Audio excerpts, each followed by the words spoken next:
रामेश्वरी के कांपते हाथ राकेश के हाथों में लिपटे थे। राकेश मन में उफनती चीखों और आंखों में अटके आंसुओं के ज्वार को लिए एकटक बस आखिरी सांसें गिन रही अपनी दादी की ओर देखता रहता है। दादी, दादी। शिश, अब तो बस मेरी बात ध्यान से सुन।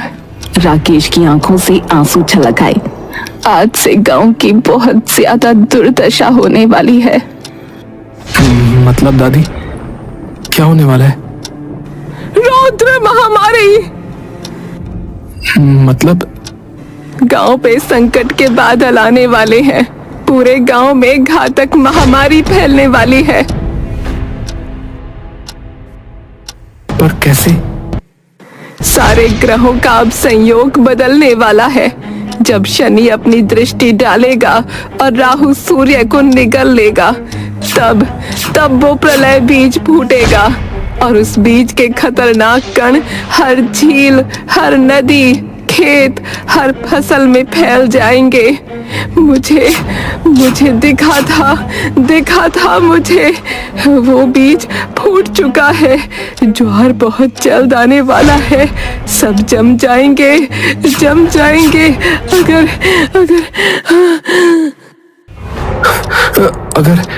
अगर क्या दादी?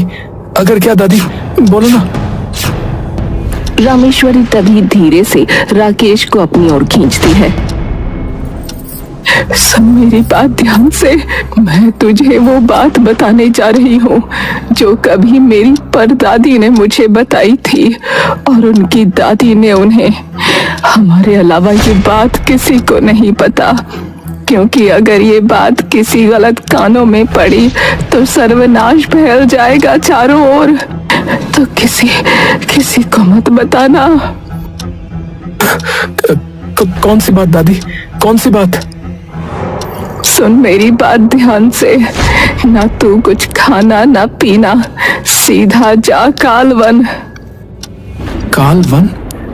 पर वहां का तो रास्ता बंद है ना। जंगली जानवर रहते हैं वहां पर। नहीं, वहीं तुझे वो मिलेगी। क्या मिलेगी? मेरे खानदान की खास खिचड़ी और हमारी पुश्तैनी रसोई, जिसके बारे में सिर्फ मेरे खानदान की औरतों को पता है। खास खिचड़ी? मतलब? रामेश्वरी तभी लंबी लंबी सांसें भरने लगी और चारपाई पर लेटी जोर से अपने पोते का हाथ पकड़ लेती है। याद रखना कि जब लोग जम जाएंगे तो उन्हें सिर्फ बर्फ ठीक कर पाएगी। जब वो बर्फ धीमी आंच पर पिघलेगी तो वो खास खिचड़ी बनेगी जो सबको बचा पाएगी। बस इतना कहकर रामेश्वरी की पकड़ ढीली होने लगी और उसका हाथ चारपाई पर जा गिरा। दादी, दादी, दादी उठो ना दादी, दादी, दादी। राकेश जोर जोर से रामेश्वरी को हिलाकर उठाने की कोशिश करने लगा। राकेश दादी की आंखों पर से हाथ फेरकर उनकी आंखें बंद कर देता है। एक चिता जो जल रही है, उसके पीछे राकेश खड़ा है। उसकी आंखों में आंसू हैं। आखिर दादी ने मुझे ही क्यों कहा वहां जाने को? मैं क्या कर लूंगा? कमजोर, पतला दुबला सा। तभी राकेश के कंधे पर एक हाथ आता है। राकेश तभी अपने बगल में देखता है कि उसकी बुआ खड़ी है। सब ठीक हो जाएगा। राकेश बिना कुछ कहे अपना सर झुका लेता है। रामेश्वरी के अंतिम संस्कार की सारी विधियां पूरी हो जाती हैं, लेकिन पूरा वक्त राकेश की जुबान से एक शब्द भी नहीं निकलता। ठीक हो? कमला एक गहरी सांस लेती है। माँ ने बता दिया तुझे खास खिचड़ी के बारे में? राकेश तभी चौंक कर कमला की ओर देखता है। आपको कैसे पता? क्यों नहीं पता होगी? हमारी पीढ़ियों की सभी औरतों को पता है।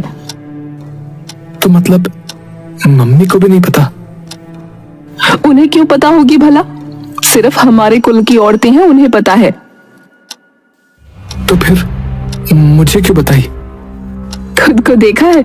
किसी का भी दुख देखकर रो पड़ता है। तेरा दिल तो एक औरत से भी ज्यादा कोमल है। ऐसे मर्द बहुत मुश्किल से मिलते हैं आजकल। अरे पर नहीं, क्यों? और किसको? तेरे पापा को बोलती, जिसे एक संतरा भी छीलना पड़ जाए तो उसमें भी वो तेरी माँ को बोल देता है छीलने के लिए। राकेश हल्का सा मुस्कुराता है। तो मतलब आपको भी पता है कि प्रलय बीज फूटने वाला है? ये सुनते ही कमला एकदम से चौंक कर खड़ी हो जाती है। क्या प्रलय बीज आ गया है? आपको ये नहीं पता था? नहीं, उन्होंने बस इतना बताया था कि तुझे बताएंगी। राकेश भी खड़ा हो जाता है। देखो, शांत हो जाओ आप। आपको क्या हो गया एकदम से? और जरूरी थोड़ी है कि फूटा ही होगा। दादी ने देखा थोड़ी था फूटते हुए। जब अपनी आखिरी सांसों में वो प्रलय बीज फूटता हमारे कुल की किसी भी औरत को अपने स्वप्न में दिखे तो समझो वो सच में फूट चुका है। चारों तरफ उसके कण फैल चुके हैं। अगर उससे बचना है तो उस घास खिचड़ी को बनाना पड़ेगा श्वेत रसोई में। है? किसकी रसोई? हमारा असली कुल नाम, तेरी दादी का और मेरा कुल नाम श्वेत। अच्छा, पर वहां पे जाके मुझे बनाना पड़ेगा क्या? और नहीं तो क्या, वहां भी क्या मम्मी बना देगी तेरी? पर खिचड़ी तो यहाँ भी बन सकती है ना? नहीं, वहां पे एक खास ऐसी चीज तुझे मिलेगी जिसकी 7 बूंदें सिर्फ उसमें डालनी है तुझे। कौन सी चीज? वो हमें भी नहीं पता, पर वो ही इस बीज के असर को काट पाएगी। अच्छा। हाँ, यही तो वो राज है जो सिर्फ हमारी पीढ़ियों की औरतों को पता है। और अब तुझे भी। बेटा, जल्दी से तुझे वहां जाना पड़ेगा। वक्त आ गया है। अब पूरे गांव की जान बस तेरे हाथों में है।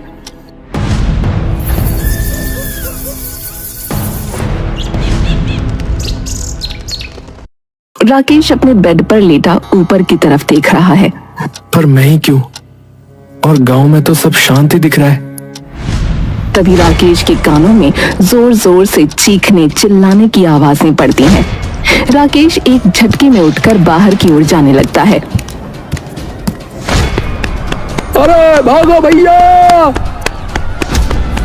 अरे भागो!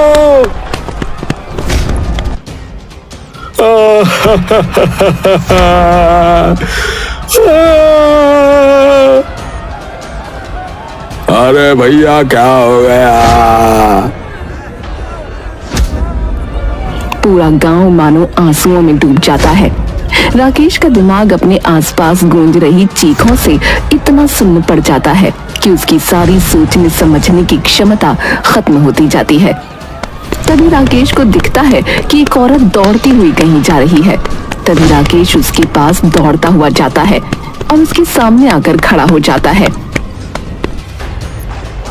काकी, क्या हुआ है? हट सामने से, जाने दे मुझे।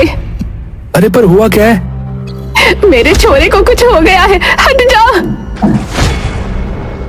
अरे पर हुआ क्या, ये तो बताओ काकी, शायद मैं कुछ मदद कर दूं। अरे मेरा छोरा रोटी खा रहा था आराम से, पता नहीं खाते खाते क्या हुआ, एकदम से नीचे गिर पड़ा, मुंह टेढ़ा हो गया, शरीर को जरा भी ना हिला पा रहा, पता नहीं लकवा कैसे आ गया।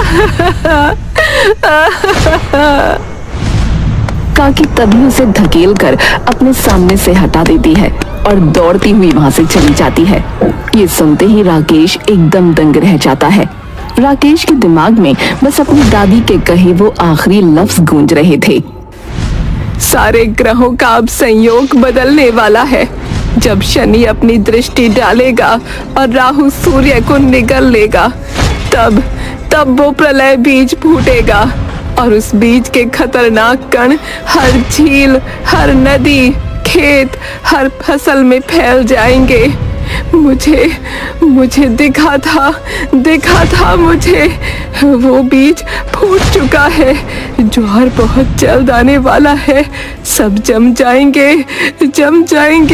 अगर राकेश की आंखों में एकदम से मौत का खौफ उतर गया। राकेश तभी के तभी मुड़कर जंगल की तरफ दौड़ने लगा। राकेश जैसे ही जंगल में जाता है, उसे दिखता है कि नीचे मिट्टी में कई सारे पशु पक्षी गिरे हुए हैं। राकेश दौड़कर पास जाता है तो उसे दिखता है कि सभी जानवर आंख खोले एकदम स्थिर पड़े हैं। हे भगवान, जानवरों को भी लगवाया है। दादी का मतलब ये था जमने से। राकेश दौड़ता हुआ जंगल के निषिद्ध भाग में चला गया, जहां एक लंबा चौड़ा जाली का दरवाजा लगा था। राकेश वो जाली का दरवाजा लांघकर वहां से निकल जाता है। पर वो खिचड़ी कहाँ मिलेगी? कहाँ पर? कुछ समझ नहीं आ रहा है।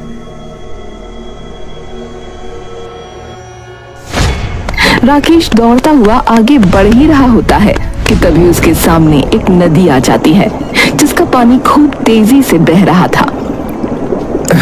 हे भगवान, अब इसे कैसे पार करूं? इसका बहाव तो इतना तेज है कि हाथी को भी एक पल में बहा ले जाएगा। क्या करूं? राकेश नदी के किनारे रुकता है। पानी तेज बह रहा है और सफेद झाग बन रहे हैं। उसका दिल जोर जोर से धड़क रहा है। सामने उसे नजर आते हैं कुछ विशाल पत्ते, जो पानी की तेज धारा में भी स्थिर खड़े हैं, जैसे जंगल ने खुद रास्ता बना दिया हो। ये कैसे हो सकता है? पर शायद यही मेरा रास्ता हो। नीचे उसकी नजर पड़ती है एक मजबूत पत्थर पर, जो नदी के किनारे थोड़ा ऊपर उभरा हुआ है। धीरे धीरे वो उस पर कदम रखता है। पत्थर गीला होने की वजह से उसका पैर थोड़ा फिसलता है, लेकिन वो संतुलन बना लेता है। ओम शांति शांति। दादी ने सिखाया था कि जल्दी बिल्कुल भी नहीं करनी है। फिर वो पत्थर से पहले विशाल पत्ते पर छलांग मारता है। पत्ता हल्का हिलता है, उसका वजन झलकता है। राकेश अपने हाथ फैलाकर संतुलन बनाने की कोशिश करता है। नदी की तेज धारा पत्ते के किनारों से टकरा रही है। अरे संभल भाई, संभल। धीरे धीरे वो पत्तों पर कदम रखता है। कभी कभी पत्ता झुक जाता है, तब वो पत्ते का किनारा पकड़कर संतुलन बनाता है। एक तेज हवा का झोंका पत्ते को हिला देता है। राकेश अगले पत्ते पर कूदता है, जोर से उतरता है। उसका शरीर कांप रहा है, दिल तेजी से धड़क रहा है, लेकिन वो रुकता नहीं। आखिरकार कई कदमों और छलांगों के बाद राकेश सुरक्षित दूसरे किनारे पर उतरता है।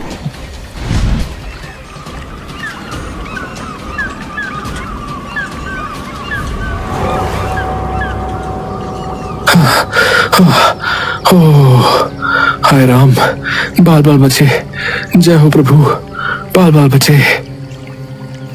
राकेश धीरे धीरे आगे बढ़ने लगता है कि तभी बड़ी बड़ी और मोटी बेलें उसके सामने खड़ी हो जाती हैं और एक दीवार सी बनाकर राकेश का रास्ता रोक देती हैं।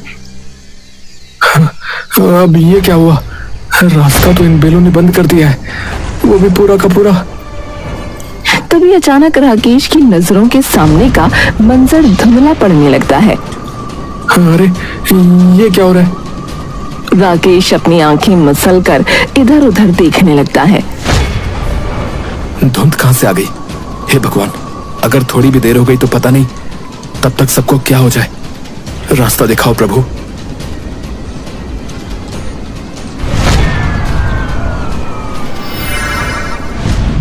ये क्या है और ये कहां जा रहा है?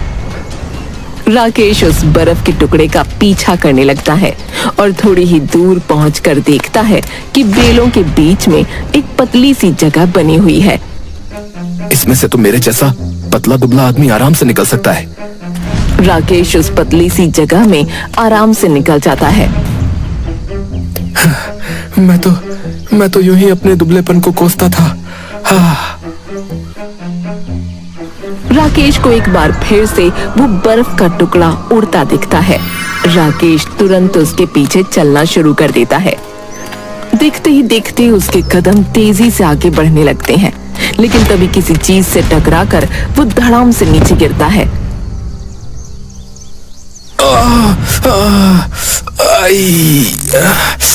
अबे यार राकेश, क्या कर रहा है भाई? अबे आराम से काम ले, धैर्य से, शांति से, धैर्य रख, सांस ले, प्राणायाम कर। हाँ हाँ हाँ हाँ, आराम से आराम से आराम से सोच। हाँ।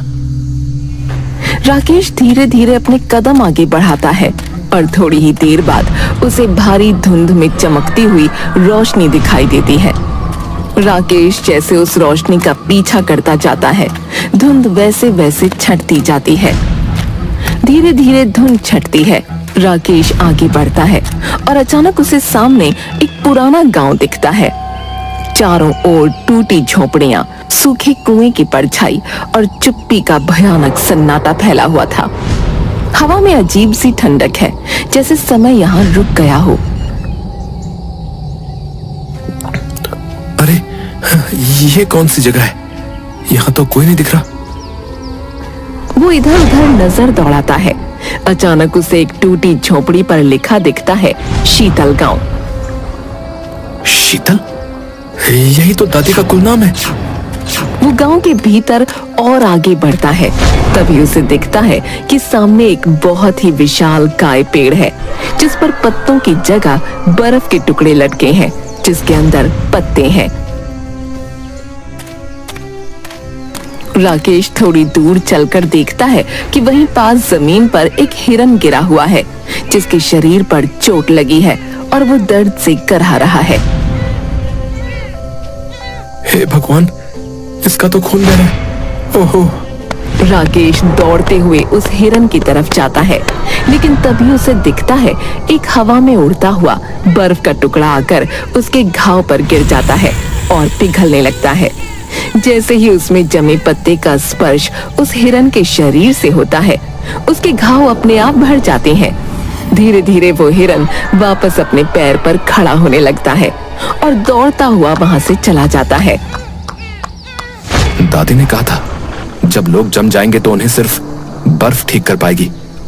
जब वो बर्फ धीमी आंच पर पिघलेगी, तब वो खास खिचड़ी बनेगी जो सबको बचा पाएगी। यानी कि ऐसे 7 पत्ते मुझे डालने होंगे खिचड़ी के अंदर। राकेश उस बर्फ के वृक्ष के सामने जा खड़ा होता है। इतने विशाल पेड़ पे चढ़ूं कैसे? और आसपास कुछ चढ़ने का भी नहीं है। मुझे नहीं पता कि ये गांव क्या है और ये सब क्यों हो रहा है, लेकिन मुझे इतना पता है कि अगर मैं आज उस खिचड़ी के बिना वापस गया तो कई जिंदगियां दांव पे लग जाएंगी।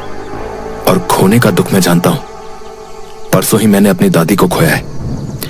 मैं नहीं चाहता कि यह दुख अब किसी और को मिले। हे भगवान, कृपा करो।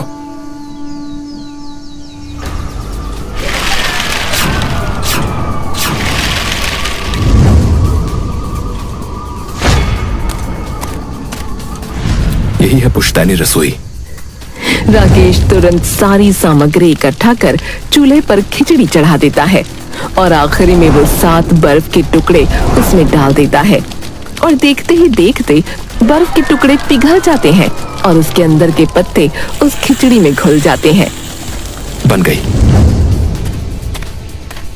राकेश एक पतीले में सारी खिचड़ी रखकर जल्दी से गांव में ले जाता है और सीधा उन काकी के घर आता है।